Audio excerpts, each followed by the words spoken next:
Morning బ్రేక్ఫాస్ట్కి ఏం చేయాలని ఆలోచిస్తున్నారా? దోశ పిండి అయిపోతే ఈ రెసిపీ బాగా యూజ్ అవుతుంది. 1 కప్పు బియ్యం పిండి ఉంటే చాలు. ముందుగా అల్లము, కరివేపాకు, కొత్తిమీర, పచ్చిమిరకాయల్ని సన్నగా కట్ చేసి పెట్టుకోండి. కడాయిలోకి ఆయిల్ యాడ్ చేసి శనగపప్పు, ఉద్దిపప్పు, ఆవాలు, జీలకర్ర యాడ్ చేసి లైట్గా వేగినాక కట్ చేసిన అల్లం యాడ్ చేసి ఒక 2 నిమిషాలు వేయించుకోండి.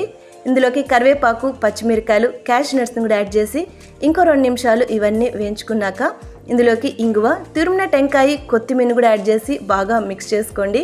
నెక్స్ట్ 1 కప్పు బియ్యం పిండికి 1 కప్పు నీళ్లు, సాల్ట్ కూడా యాడ్ చేసుకోవాలి.